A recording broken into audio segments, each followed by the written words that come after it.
ओम नमो भगवते वासुदेवाय नमः। नमस्कार मित्रों, स्वागत करती हूँ आपका अपने चैनल अनुराधा सीरीज भक्ति सागर में। आज के वीडियो में हम जानेंगे वरुथिनी एकादशी की पूजा विधि, शुभ मुहूर्त, पारण कब करें कब ना करें। चलिए वीडियो शुरू करते हैं। वीडियो शुरू करने से पहले अगर आप लोगों ने मेरे चैनल को सब्सक्राइब नहीं किया है तो चैनल को ज़रूर सब्सक्राइब करिएगा और बेल आइकन को ज़रूर दबाइएगा, जिससे मेरे आगे आने वाली वीडियो की नोटिफिकेशन आप लोगों तक पहुंचती रहे। वीडियो पसंद आए, जानकारी अच्छी लगी तो वीडियो को लाइक और शेयर भी ज़रूर करिएगा। चलिए वीडियो शुरू करते हैं। हिंदू धर्म ग्रंथों के अनुसार वरुथिनी एकादशी के दिन श्री हरि विष्णु की पूजा की जाती है। यह एकादशी लोक परलोक में सौभाग्य देने वाली मानी गई है। क्या है वरुथिनी एकादशी का शुभ मुहूर्त, चलिए जानते हैं। वरुथिनी एकादशी रविवार यानी 16 अप्रैल 2023 को मनाई जाएगी। एकादशी तिथि का प्रारंभ 15 अप्रैल रात 8:45 से होगा और तिथि का समापन 16 अप्रैल को शाम 6:14 पर होगा। तो फिर उदया तिथि के अनुसार यह व्रत 16 अप्रैल को रखा जाएगा। पारण की बात करें तो जो पारण का समय है वो 17 अप्रैल सोमवार को सुबह 5:54 से लेकर 8:30 तक होगा। इस बीच अगर आप पारण करते हैं तो बेहद ही शुभ माना जाएगा। क्या है इस व्रत का महत्व, चलिए जानते हैं। वैशाख मास के कृष्ण पक्ष की यह एकादशी सब पापों को नष्ट करने वाली, सौभाग्य तथा अंत में मोक्ष देने वाली मानी जाती है। कहा जाता है कि कुरुक्षेत्र में सूर्य ग्रहण के समय एक मन स्वर्ण दान करने से जो फल मनुष्य को मिलता है, वही फल वरुथिनी एकादशी का व्रत करने मात्र से प्राप्त हो जाता है। यदि कोई अभागिन स्त्री इस व्रत को करे तो उसको सौभाग्य मिलता है। यह व्रत 10,000 वर्ष तक तप करने के बराबर फल देती है। इस व्रत का फल अन्नदान तथा कन्यादान करने के बराबर फल प्राप्त होता है। इस दिन खरबूजा का दान करना बेहद ही फलदायी माना जाता है। जो मनुष्य लोभ के वश होकर कन्या का धन ले लेते हैं, आपने देखा होगा बहुत सारे आजकल के माता पिता हैं जो अपनी बेटी का धन लेते हैं। शायद यह बात की बहुत लोगों को ना समझ में आए, लेकिन ऐसा हमारे ग्रंथों में भी लिखा है कि बेटी का धन कभी भी माता पिता को नहीं लेना चाहिए। अगर आप कन्या का धन लेते हैं तो प्रलय काल तक नरक में वास करते हैं या फिर उनको अगले जन्म में बिलाव यानी बिल्ली का जन्म लेना पड़ता है। जो मनुष्य प्रेम एवं धन सहित कन्या का दान करते हैं, उनके पुण्य को चित्रगुप्त भी लिखने में असमर्थ होते हैं। उनको कन्या दान का फल जरूर मिलता है। क्या है वरुथिनी एकादशी की पूजा विधि, तो चलिए जानते हैं।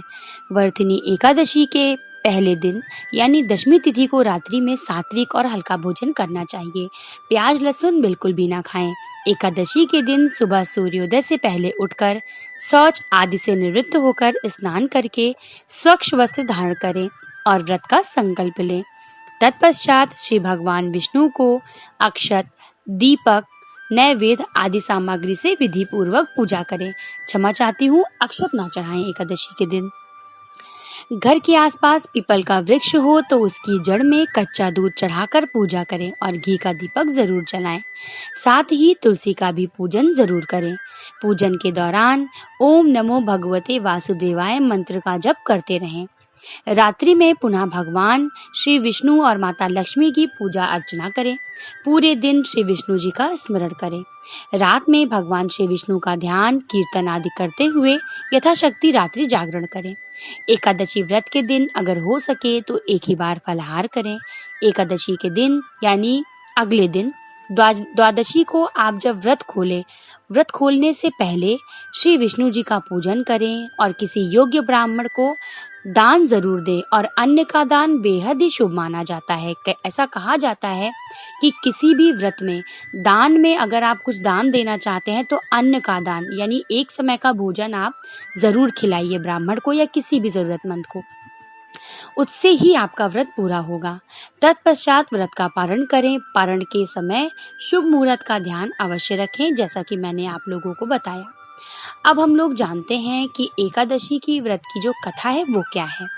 इस एकादशी की व्रत की जो कथा है, कथा के अनुसार प्राचीन काल में नर्मदा नदी के तट पर मांधाता नामक एक राजा राज्य करता था। वह अत्यंत दानशील और तपस्वी था। एक दिन वह जंगल में तपस्या कर रहा था। तभी न जाने कहां से एक जंगली भालू आया और राजा का पैर चबाने लगा। राजा पूर्ण व्रत अपनी तपस्या में लीन रहा। कुछ देर बाद पैर चबाते चबाते भालू राजा को बहुत दूर तक घसीटकर जंगल में ले गया। राजा बहुत घबराया, मगर तापस धर्म अनुकूल उसने क्रोध और हिंसा न करने का प्रण लिया था और भगवान विष्णु से प्रार्थना करने लगा कि हे भगवान विष्णु, मुझे बचाइए, मेरी रक्षा करिए। उसकी पुकार सुनकर भगवान श्री हरि विष्णु प्रकट हुए और उन्होंने भालू को चक्र से मार डाला। राजा के पैर भालू पहले से ही खा चुका था। इससे राजा बहुत ही शोकाकुल हो चुका था। उसे दुखी देखकर भगवान विष्णु बोले, हे वत्स, शोक मत करो, तुम मथुरा जाओ और वरुथिनी एकादशी का व्रत रखकर मेरी वराह अवतार मूर्ति की पूजा करो। उसके प्रभाव से पुनः सुदृढ़ अंगों वाले हो जाओगे। उस भालू ने तुम्हें जो काटा है, यह तुम्हारे पूर्व जन्म का अपराध था। भगवान की आज्ञा मानकर राजा मंधाता ने मथुरा जाकर श्रद्धा पूर्वक वरुथिनी एकादशी का व्रत किया। इसके प्रभाव से राजा शीघ्र ही पुनः सुंदर और संपूर्ण अंगों वाला हो गया। अतः जो भी व्यक्ति भय से पीड़ित है, उसे वरुथिनी एकादशी का व्रत रखकर भगवान विष्णु का स्मरण जरूर करना चाहिए।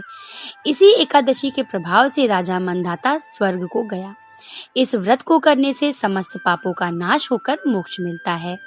इस एकादशी के प्रभाव से राजा मंधाता को स्वर्ग मिला। मान्यता है कि जो मनुष्य विधिवत इस एकादशी का व्रत करते हैं, उनको स्वर्गलोक की प्राप्ति होती है। इसका फल गंगा स्नान से भी अधिक होता है। इस व्रत के महात्म्य से अगर आप पढ़ते हैं, इसकी कथा पढ़ते हैं या फिर इसका गुणगान करते हैं, व्रत करते हैं, तो ऐसा कहा जाता है कि 1000 गोदान के बराबर फल मिलता है।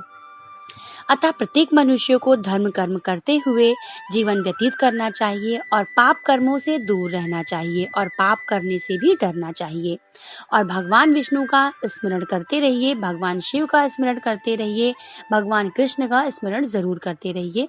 जिन भी भगवान को आप लोग मानते हैं, उनकी पूजा यथाशक्ति करिए और अच्छे इंसान बनकर ही हम लोगों को रहना चाहिए। किसी का बुरा ना करें और किसी का जितना हो सके दूसरों की मदद करें और दूसरों का भला करें। आशा करती हूँ यह जानकारी आप लोगों को अच्छी लगी होगी। वीडियो पसंद आया हो, वीडियो को लाइक करिएगा और मेरे चैनल को जरूर सब्सक्राइब करिएगा। इसी के साथ मिलते हैं मेरे अगले वीडियो में। ओम नमो भगवते वासुदेवाय नमः। हर हर महादेव।